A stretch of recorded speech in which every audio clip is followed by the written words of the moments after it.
Eno ye program yo ensulo ey'enkya wano ku 3 ABN TV. Yiga okutandika olunaku ne Katonda. Omwagalwa tulaba ku TV yaffe eya 3 ABN TV. Wasuze otya? Mukama waffe yeebazibwe okukukuuma n'ankuuma n'atuyisa mu kiro nate nga tuli balamu.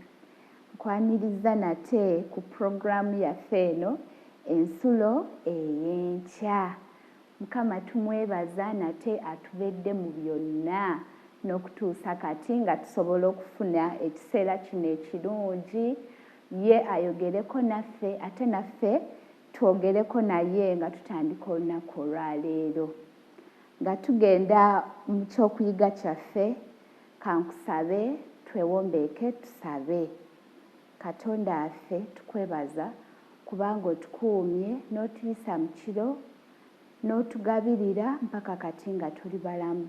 Tukwebaza n'olw'ekiseera kino ekirungi ky'otuwadde okutandika olunaku nga tuli mu maaso go.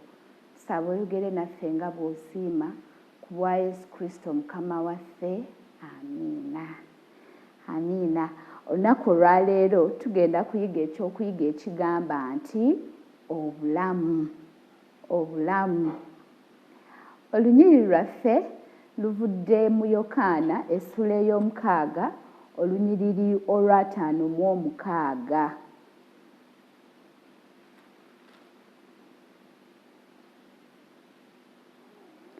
Agamba nti alya omubiri gwange era anywa omusaayi gwange abeera mu nze nange mu ye. Yesu ye yali ayogera ebigambo bino bye tujja okwongera okutunulako n'okugaziya nga bwe tweyongerayo mu kyokuyiga kyaffe.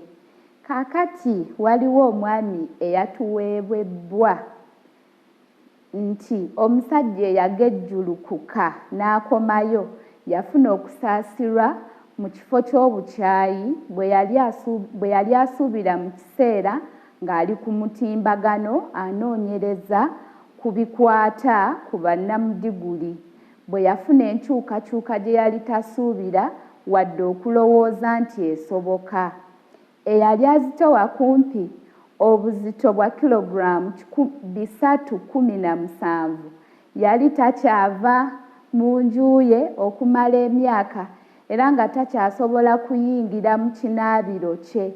Mu bbanga ttono yasala obuzito obuwera kilogulaamu 181 ne yeebaza obuyambi obwamuweebwa abaddukanya omutimbagano ogwo olw'enkyukakyuka ey'amaanyi gye yafuna.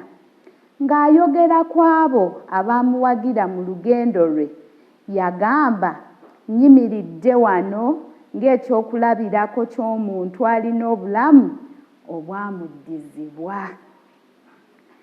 Ekyamazima omusajja ono namudiguli gwe tutunuddeko omuntu n'obeera ne kilogulaamu 317. Mbutuufu kyali kyamagero ng'alaba addizibbwa obulamu bwe oluvannyuma lw'okusala kilogulaamu 181.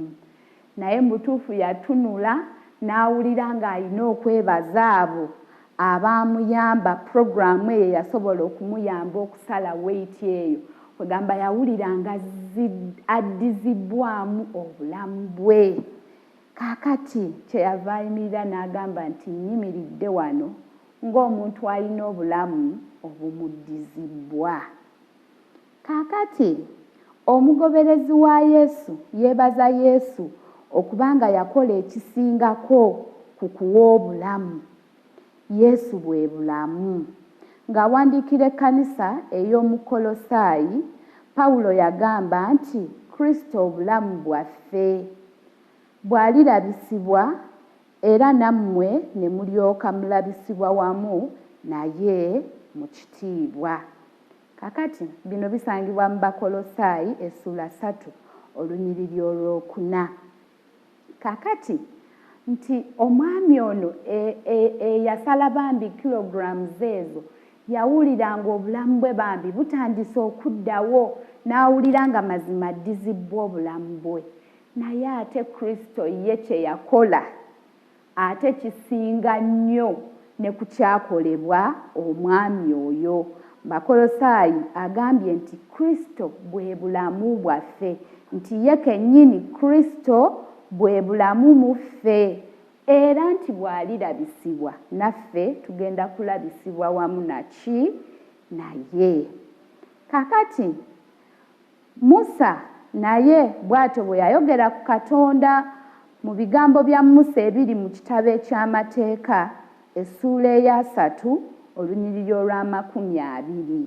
Kakati eno ebadde endagaano nkadde, Pawulo ng'ayogera ku Katonda Kristo ng'obulamu bwaffe ng'akyogerako mu ndagaano empya. Kitunuuleko ate ne mu ndagaano enkadde Musa bw'ayogera mu kyamateeka essuula 3, ekyamateeka olwokubiri essuula 3 olunyiriri olwa 20. Agamba nti okwagalanga Mukama Katonda wo, okugonderanga eddoboozi lye n'okwegattanga naye, kubanga oyo bwe bulamu bwo era kwe kuwangaala ennaku zo, olyoke otuulenga mu nsi Mukama gye yalayirira bajjajjaabo Ibulayimu, Isaaka ne Yakobo okubawa.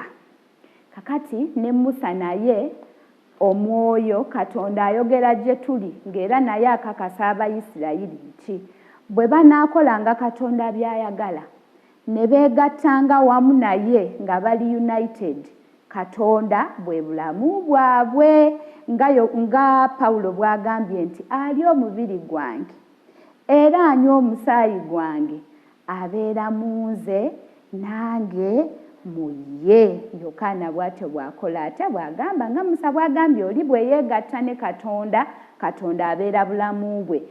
So n'omuntu yenna bwe yeegatta ne Kristo, Kristo abeera mu ye era Kristo n'abeera obulamu mu ye. Kakati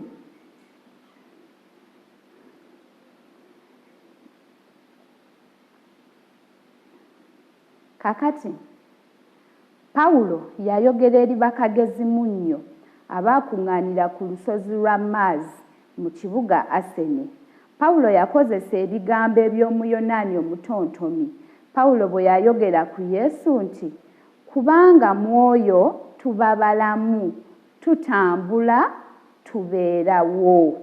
Ebyo jjabisanga mu bikolwa by'abatume nti omuntu yenna bw'abeera mu Kristo abeera mulamu, atambula era abeerawo kubanga Kristo bwe bulamu mu ffe. Yesu asukka ku mugabi w'ebirabo ebirungi era omugabirizi w'ebyetaago ebya buli lunaku. Yesu bwe bulamu bwennyini obw'omukkiriza. Ng'omutandisi w'obulamu mwoyo ebintu byonna mwe byatondebwa mu ggulu ne ku nsi, ebirabika n'ebitalabika. Bonna agenda mu Bakolosaayi essuula esooka olunyiriri olw'16 ojja kulaba nga Kristo ayogerwako ng'omutandisi w'ebintu byonna kubanga mu ye byonna mwe byatondebwa.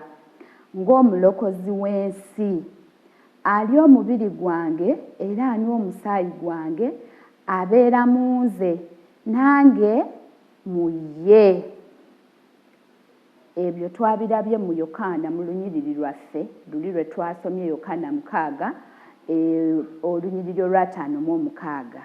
Ng'omuwanirizi w'obulamu alangirira okuyita okw'ekisa nti mujje gye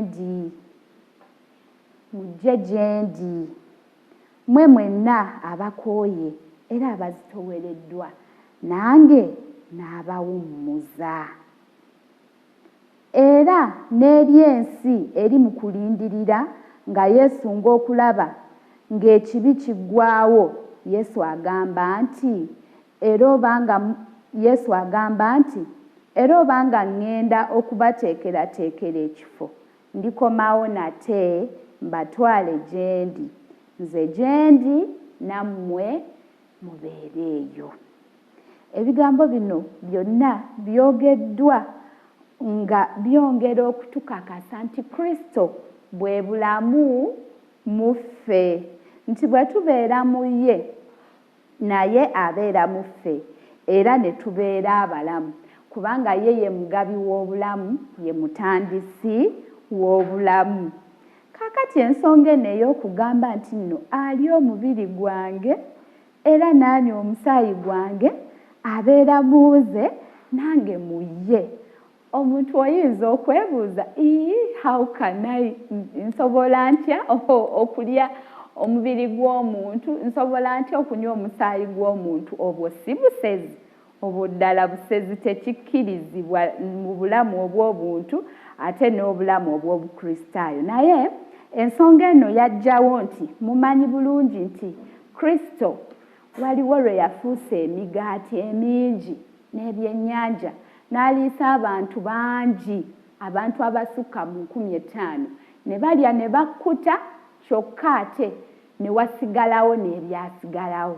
Kaakati abantu abaalaba ku kyamagero ekyo baatandika okugoberera Kristo nga bamanyi nti ono omwami w'omugoberera, omusajja ono Yesu, essaawa yonna obeera mu mbeera ki nnungi. Kaakati ku luno Kristo bwe yabalaba, olw'okuba nti Katonda amanyi bye balowooza, amanyi ebigendererwa byabwe, yategeera ekyali mu mitima gyabwe munda, n'amanya nti ekibaleese ku luno mugaati luli gwe yafuusa, so si bigambo bye, oba olw'okuba nti bakkiriza ekyamagero kye yali, nti oba balaba amakulu ekyamagero kye yali akoze ne bagamba nti Katonda akola. Naye baali bamugoberera olw'okuba nti anytime bwe babeera nga balina enjala asobola okubawa ki omugaati, asobola okubawa ki emmere. Kati Kristo olw'okuba nti Katonda waabwe atunula era n'alaba mu mitima gyabwe n'ebigendererwa byabwe, kyeyava abagamba nti ku luno muzze mungoberera olw'omugaati guli. Naye n'abagamba nti singa ate mulya ku mugaati oguva mu ggulu temuliddamu kulumwa njala, singa munywa ku mazzi agava mu ggulu ennyonta teriddamu kukola ki kubaluma. Kwe kugamba muli nti omuntu ono asobola atya okutugamba nti ate tusobola okukola ki okulya omuntu? Kakati Kristo yalina okubannyonnyola kiki kye yali ategeeza. Kakati okulya omubiri gwa Kristo n'okunywa omusaayi gwa Kristo n'abeera muze nange n'embeera mu ye, kitegeeza kumukkiriza. Bw'ogenda mu lunyiriri Yokaana 6, emboozi eyo yonna story eyo gyagisanga mu Yokaana essula ey'omukaaga okuviira ddala ku lunyiriri olusooka n'ogenda ng'osoma. Kati bw'otuuka ku lunyiriri olwa 29, Yesu n'addamu n'agamba nti guno gwe mulimo gwa Katonda, okukkiriza oyo gwe yatuma. Awo ne bamugamba nti kale kabonero ki ggwe k'okola tulabe tukkirize okola omulimu, tukkirize okola mulimu ki? Bajjajjaffe baaliiranga emmaanu mu ddungu, era bwe kyawandiikibwa nti yabawa emmere okulya eyava mu ggulu. Awo Yesu n'abagamba nti ddala ddala mbagamba nti Musa si ye yabawa emmere eyava mu ggulu, naye Kitange ye yabawa emmere ey'amazima eva mu ggulu. Kubanga emmere ya Katonda yeeyo eva mu ggulu ereetera ensi obulamu. Kwegamba Kristo ng'agezaako okubagamba nti ye, mu Bayibuli endala baguyita mugaati, nti ye gwe mugaati ogw'obulamu, Kitaawe gwe yasindika okuva mu ki mu ggulu, nti era ye agukkiriza abeera n'obulamu. Kaakati abantu beeyongera okwebuuza nti omugaati ogwo, emmere eyo Katonda gye yatuma okuva mu ggulu etuleetera okubeera abalamu yeeruwa.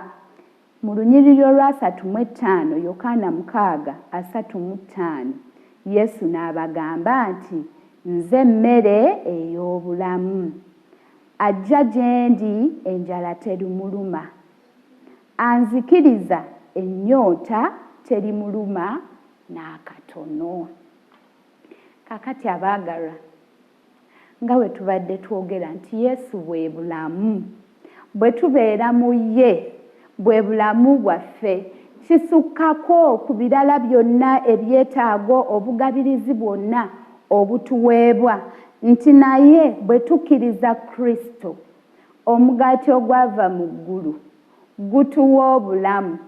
Si buno bwokka obw'oku nsi, kubanga naano bwe tubeera mu Kristo tubeera balamu, kubanga abeera mu ffe, ne tutegeera entambula ze, ne tutegeera omuntu okubeera omulamu. Ndye ntya, neeyise ntya, nkole ntya, n'obeera nga nawano oyina obulamu. Naye ate waliwo n'obulamu obusukka ku obwo, nti bw'alirabisibwa naffe ffenna abeegatta awamu naye tugenda kulabisibwa awamu naye, nti abaali ab'okufa, okufa okw'emirembe n'emirembe, bwe tubeera mu Kristo ne tumukkiriza, ate tugenda kubeera balamu emirembe n'emirembe. Oyo aguddewo omutima gwe okumwetwalira wa kutegeera Yesu ng'obulamu mwennyini, omutonzi, omununuzi, era kabaka anaatera okujja. Yesu bwe bulamu eri bonna abamwetwalira olw'okukkiriza. Omwagalwa, Yesu bwe bulamu eri abo bonna abamwetwalira olw'okukkiriza. Atugambye nti bw'okkiriza bukkiriza, ye n'abeera mu ggwe, naawe n'obeera mu ye, olwo n'obeera ng'olina obulamu wano ku nsi, ate era ne bw'alikomawo n'obeera omu ku abo abagenda okulabisibwa awamu naye. Mukama atuwe omukisa, atubeere, obeere mu ye, nange mbeere mu ye, tubeere n'obulamu obulungi ng'omwami oli bwe yasanyuka ddala ng'awulira obulamu bwe bumuddiziddwa. Mukama akuwe omukisa. Katusabe. Katonda waffe, tukwebaza bw'oyogedde naffe ng'otujjukiza era ng'otubuulira nti ggwe bulamu bwaffe.